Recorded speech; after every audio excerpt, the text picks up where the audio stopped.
विठ्ठला श्री स्वामी समर्थ. कसे आहात सर्व? मस्त आहात ना? सर्वांनी मस्तच राहा. आणि आजचा व्हिडिओ हा अष्टमीच्या दिवशीचा आहे. तर आमच्या घरी छोटासा होम केला आम्ही. दरवेळेस आम्ही काय असेल ना सणसूद वगैरे तर असा होम करतो. आणि प्रत्येकाने ना जरी तुम्हाला महिन्याला नाही जमलं तर तुम्ही असं काय असेल तर नवरात्री म्हणा किंवा मार्गशीर्ष किंवा लक्ष्मीपूजन वगैरे असं दिवाळीमध्ये, तेव्हा तुम्ही असं छोटा होम घरी करू शकता. त्याच्यासाठी आपल्याला सगळी सामग्री ही जिथे आपल्याला देवाचं सामान सगळं भेटतं तिथे भेटतं.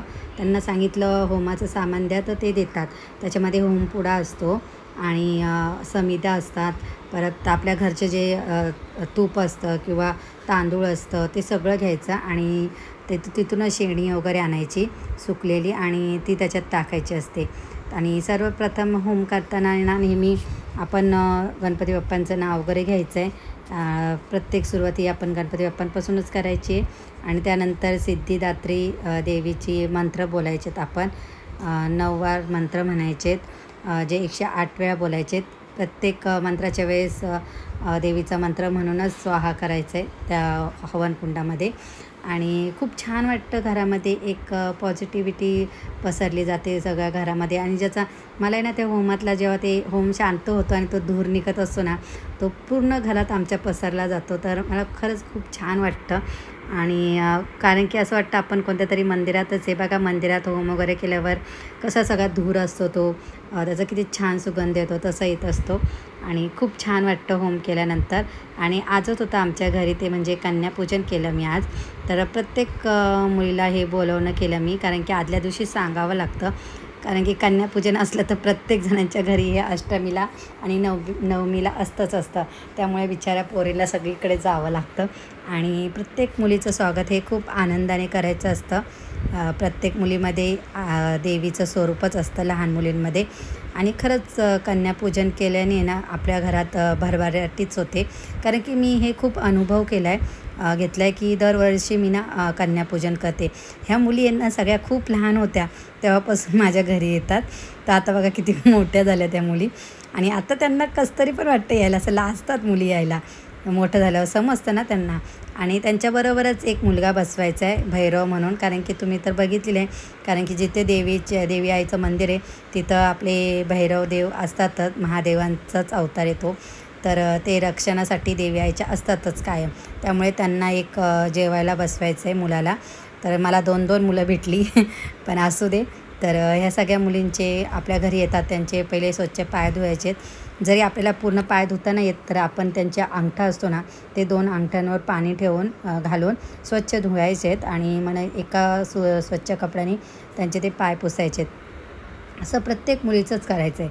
आणि आज थोड्याच मुली आल्यात, मला एवढ्या पूर्ण भेटल्या नाही कारण की 3 मुली नंतर येणार होत्या.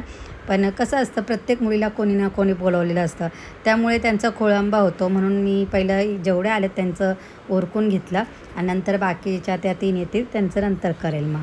आणि हे माझे मिस्टर इथं धूप वगैरे करत आहेत, कारण की ह्या आज लक्ष्मीच्या रूपांनीच आपल्या घरामध्ये आलेल्या असतात ह्या पोरी. आणि त्यानंतर हे सगळं पाय वगैरे सगळ्यांचे धुवून झाले ना, तर हळदी कुंकू आहे ना त्यांच्या पायावर. आता बघा ह्या मुली आहेत ना, पहिल्या सगळीकडनं जाऊन आल्यात, त्यामुळे त्यांच्या पायावर पहिलंच हे लाल स्वस्तिक वगैरे आहे, म्हणजे कुंकवाने काढलेलं आहे. तर मी फक्त हळदी कुंकूच लावते पायावर.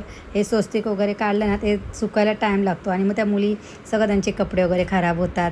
म्हणून मी नेहमी हळदी कुंकूच लावते. आणि जो मुलगा आपण बसवलेला असतो ना त्यांच्याबरोबर, भैरव म्हणून, त्यांना पण पाय वगैरे त्याचे धुवून घ्यायचेत. तर हे सगळ्यात आधी मी हळदी कुंकू वगैरे लावून घेते, सगळ्यांची पूजा करते, सगळ्या मुलींची. आणि जे काही आपण त्यांना म्हणजे भेटवस्तू आणलेली असते, तुम्ही त्यांच्यासाठी काही आणा मुलींसाठी, त्यांना खरंच खूप आनंद असतो. पण जर आपण त्यांना अभ्यासाचं वगैरे दिलं ना, बघा त्यांची तोंडं कशी होतात. कारण की त्यांना नेहमी कोण ना कोणत्या अभ्यासाचे म्हणजे कलरचे परत ड्रॉइंग बुक हे असं देतच असतात. पण आपण त्यांना समजा क्लिप दिले किंवा गळ्यातले हार दिले, नेकलेस दिले मोत्याचे, त्यांना असं छोट्या छोट्या गोष्टींमध्ये खूप आनंद असतो मुलींना.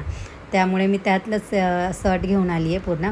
आणि मुलाला द्यायचं म्हटले म्हणजे त्याला काहीतरी मी दक्षिणाच देणार आहे, कारण की मुलांना असं घेण्यासारखं एवढं काय नसतं.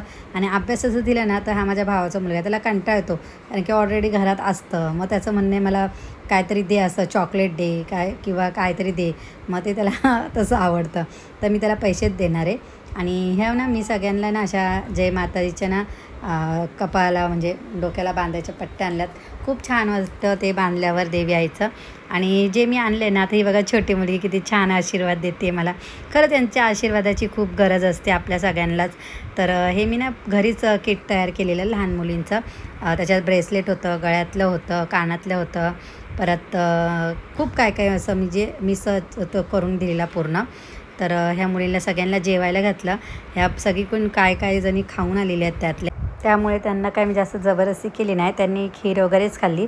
बाकीच्यांना थोडं थोडं जेवण दिलं, कारण की लहान मुलं आहेत, त्यांना आधीच जास्त वाढलं ना मग ते कंटाळा करतात जेवायला, म्हणून थोडं थोडंच द्यायचं आधी.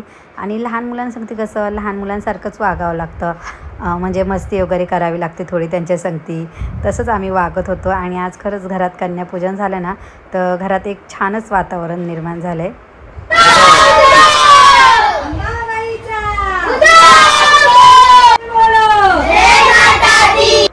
सगळी कामं नंतर पटापट आवरली आणि माझ्या मम्मीकडे गेलो आम्ही. आमच्याच फ्लोअरवर राहते मम्मी माझी.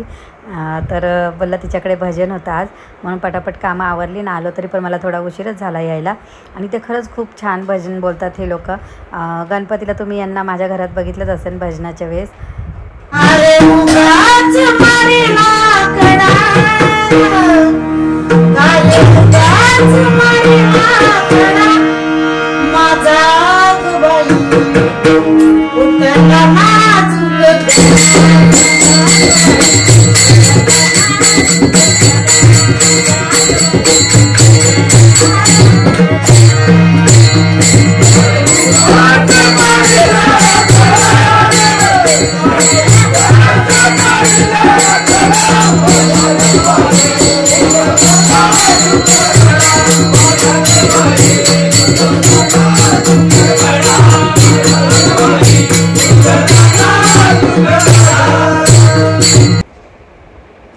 तर आजचा दिवस मला खरंच खूप छान गेला.